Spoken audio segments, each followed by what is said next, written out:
right, welcome to my updated sewing room tour. Now, I've done a sewing room tour in the past at a previous apartment, but I moved here and rearranged things a little bit.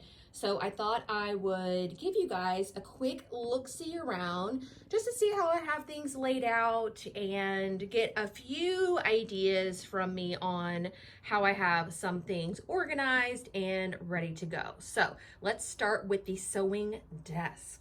So this is the wall that my sewing desk is on. We're going to start from the left and work our way to the right-hand corner. But on the far left is a door that has a mirror, a full-length mirror, where I take some selfies, but also kind of assess fit and stuff. Then I have a really cute mobile that I made using my Cricut. I'll have a tutorial on this for you guys. Just a little bit of decor, something a little fun in that corner over there. And the rest of the wall kind of ended up being a gallery wall, although I didn't even fully intend for that to happen. But I've got a little magnetic board to help me remember some important things that I have. I have some gift cards up there.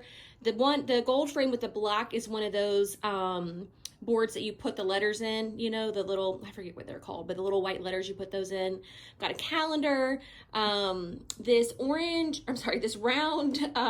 gold round shelf I got from Target years ago, and it holds things that I need right above my sewing desk, right above my sewing machine. So I have my pattern weights, I have my pins, I have measuring tapes, and then of course a cute little picture of Sunny. And then as we move to the right here, I've got a little, like a file storage set. And again, I got that from Target. And the intention behind this is to put my 3 current works in progress, or the 3 plans that I have for that month, in there, so that all the pattern pieces are together, all of the fabric and notions all sit in these little pockets. And I found that to be really helpful when I remember to use it.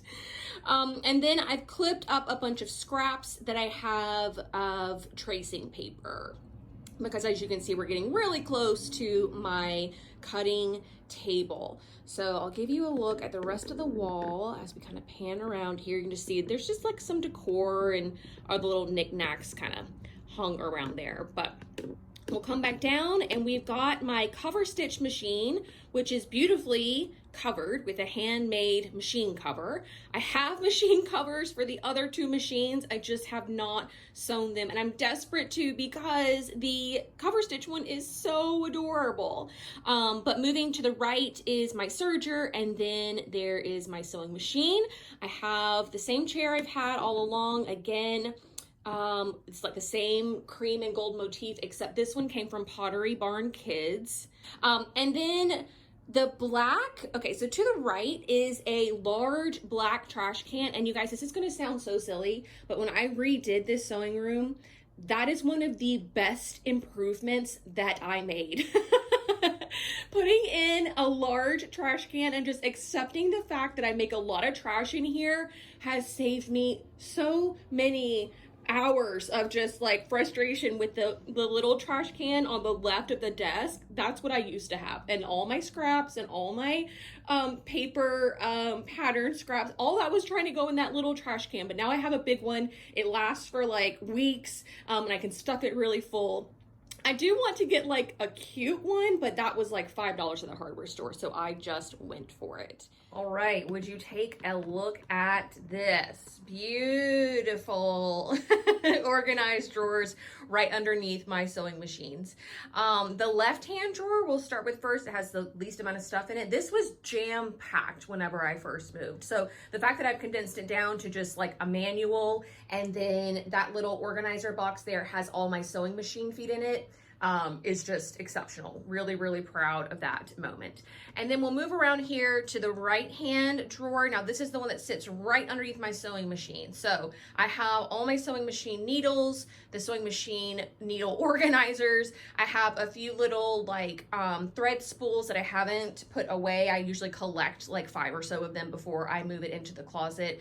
There are also some colors that I happen to use a lot, but I've also got my bobbin holder. I've got a calculator. Another thing that I just recently bought for the sewing machine, or for the sewing room, but it has really, really helped me. I mean, I know we have them on our phones, but it is so annoying to swipe up and do the face thing and then, you know, get into the calculator on your phone. And then it like goes away after like 5 seconds, it feels like. So I just went ahead and got an inexpensive one from the office supply store. But all of those little bins that everything is kind of organized within an organized system, I got from Amazon, and they're really great because they also stack on top of each other. Like the one that holds my needles here, this slides back and forth. It also comes out, so I can have my needle packages here, but have my needle machine organizers under there. So I've just got things organized that make sense for me, but everything is in a category, and then each category is in its own separate little bin, and that's the way that I've done the rest of my apartment, so there's no rhyme or reason why it shouldn't work in the sewing room as well. All right, we're gonna move on to the right-hand side here where I've got my cutting table and a window. There's not much there, but I'll show you anyways. All right, hopefully you've got some perspective here with my sewing machine on the left of your screen. And then we come around, you can see I've got my TV mounted on the wall, and we'll pan over here. Nice big window right in behind my cutting table. So I have lots of hours of natural light, and it's really, really great. That was another really big change that I made in the sewing room this time around, was to move the cutting table over there, and it's been wonderful. Underneath the cutting table, I actually have this little cart that I found in the trash, and spray painted it gold. And the intention behind that was to keep the cutting table free. As I cut pattern pieces out, instead of setting them to the side on the cutting table, I'll fold them up and I'll lay them on top of that cart. So you can see a few things that are stacked there. That's kind of how it looks during the process of a project. You can also like lift that leaf up and you have like a lot more surface area on top as well. And then underneath is a little storage shelf that I glued some of those containers to, and I have stuff that you need for pattern tracing and altering, like tape, pencil, scissors, and things that I know I need to grab whenever I'm at the cutting table.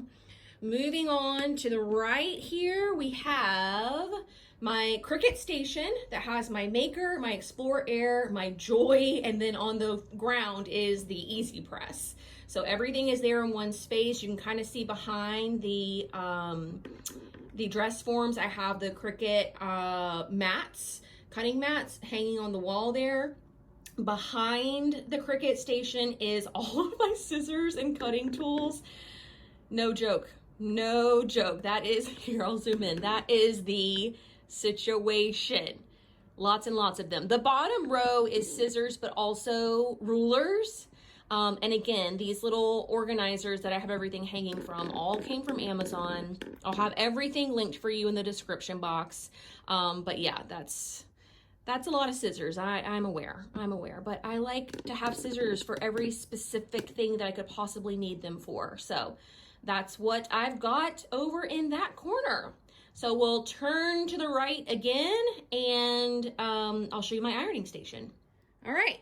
Moving on around here, we've got, you can see the Cricut station on the left. You can see the dress forms that I have. I have a regular, just adjustable one that I use to like, just quickly throw things on for scale and perspective. The gray one on the right is my Ditto form. That was 3D scanned to be exactly my body. So I use that for fitting more than anything.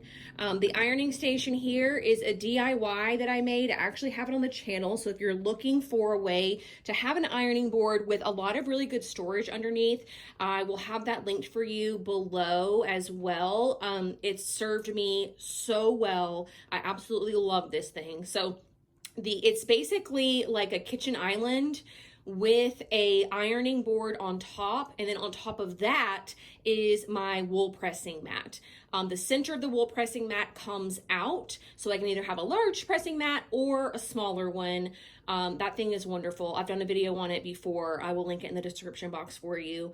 And then I have my Oliso iron. Because it has those little feet and it stands up on itself, I don't have to turn it on its heel. I can leave it like that and it doesn't touch the ironing board at all. So underneath in the white cabinet, I have all of my ironing accessories. So we're talking tailor's clappers, tailor's hams, a steamer, anything that I need that has anything to do with pressing is on those shelves. And then in the drawer are like the bias tape makers, any of those little notions that are associated with pressing, things that you will need to use at your ironing board.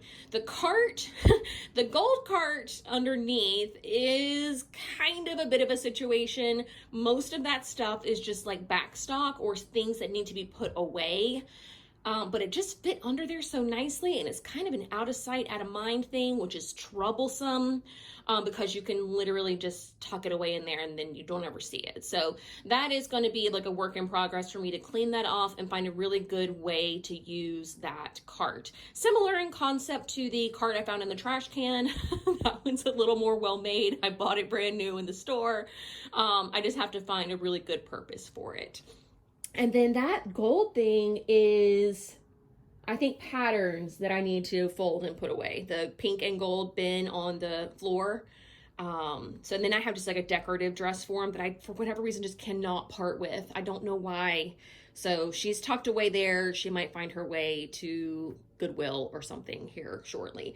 But above there is just some decorative canvases that I covered with old wallpaper. So this was peel and stick wallpaper that I had at my old apartment.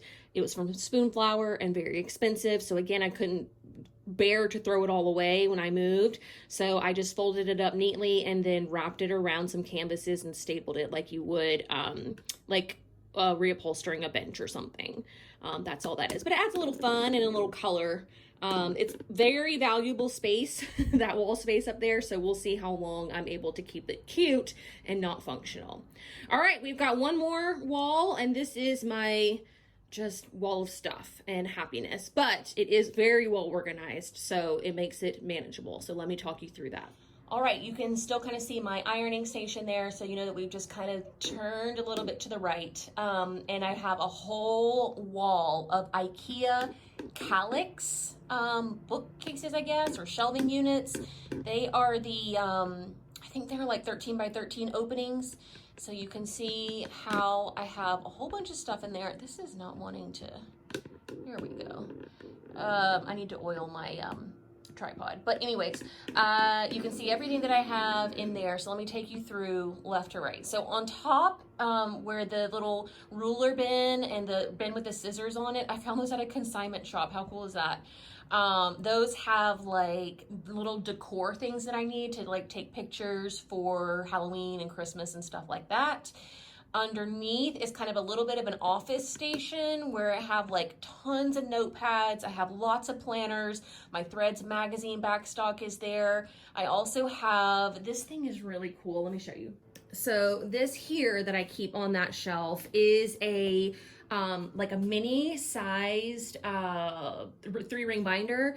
And then I just got little inserts that fit inside. And whenever I find a rogue pattern piece, I slip it in here so that if I am going to make a pattern and I realize I'm missing a pattern piece, I can just quickly flip through this book and find it and put it back in its home.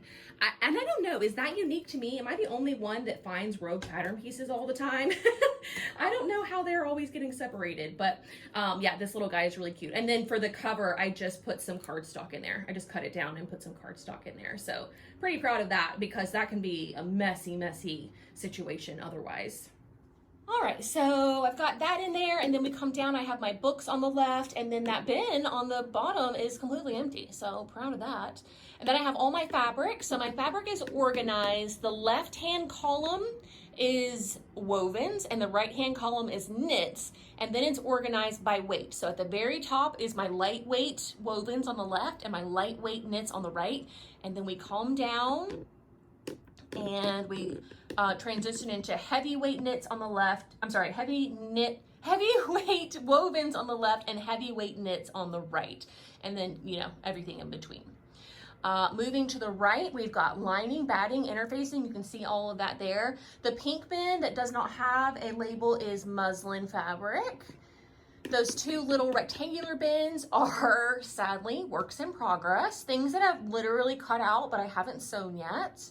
And then I'm going to move you closer so that we can see these 6 bins here, because this is where a lot of the magic happens. All right, now this to me is a little bit of my organization genius, but what we have here is a turntable. I got this from Michael's, and when you buy it, you have one turntable base and one set of these, like one row of these clear bins. So in order to get the second row of bins, I had to buy another entire set. I have repurposed this, and I'll the other base, and I'll show you that here in a second. But basically, I have all of those little notions that otherwise all end up in a drawer or a basket or something, but I pulled them all out, separated them by category, labeled each category, and then stack them all on top of each other by size. Over here, the pink one is larger, so each of the little containers are a little bit bigger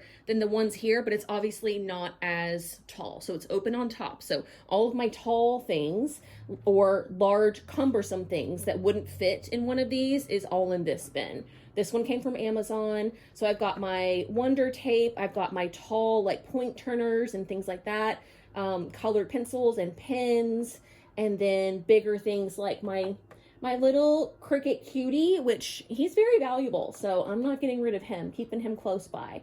And then I have a little bit of room to grow here as well. Okay, so moving on up, this is above the turntable here. We've got a whole bunch of these jewelry organizers, and inside each jewelry organizer is a category. So we've got actual jewelry making items in this top one. We've got stuff to make eyelets in this one here, and you can also see that on the inside they're labeled by size. This is my snap kit, and it actually came like this. I've got some random tools that are really large and wouldn't fit in any of the other categories that I have. And this is stuff like jeans buttons and snaps and hook and eyes and all of those kinds of things living in here. And then the same thing with my buttons. So here are half of my buttons, and you can see they're all separated. So each similar button is in its own box. And then in the very, very back there, that again is like larger random notions that wouldn't fit in the turntable, but also things I don't need to grab a hold of very often. So it's got an overalls jeans kit, it's got button cover kits, Velcro, things that I don't need to grab very, very often. And then on the right hand side here, we've got 2 bins, one with measuring tools in it and one with all of my office supplies in it, like a 3-ring punch, a labeler, you know, all of that kind of stuff. All right, and the tip top shelf on the left is just really nothing right now, just kind of room to grow in. The little pink organizer matched the turntable one, so I grabbed it. It's pretty small, so I just haven't figured out a way to use it yet, but I also don't really need to use it yet because everything is got a home as it stands. And then this is where I use the other turntable for the from Michael's. And on it, I put my spray cans, my tape, my spray glue, temporary adhesive, all of that goes on here. I've even got some spray paint, fabric spray paint, and then I can spin around to access all of those. So it keeps all of that stuff out of the way, but still really easy to grab a hold of. And then, believe it or not, I've got even more works in progress up there. That one is that gray coat that I started last year that I wanted to finish for this fall and winter. So we will see. If I probably need to pull it down, and that will really help me stay motivated. But it's one of those things where I need to like take a week off of work and just stay focused sewing it. But if I do that, that means I don't post any videos, and you guys, my bosses, will be really upset with me. So I need to figure out a way to start chipping away at that. Maybe I'll do the 30-minute thing, you know, where you spend 30 minutes a day on something no matter what. Maybe I'll try that. But that is all she wrote for my sewing room. I hope you guys enjoyed taking a look around, seeing how I have some things laid out, and got some ideas for your own sewing rooms. That is going to do it for me today, though. Thank you so much for watching, and I will see you very soon. Bye.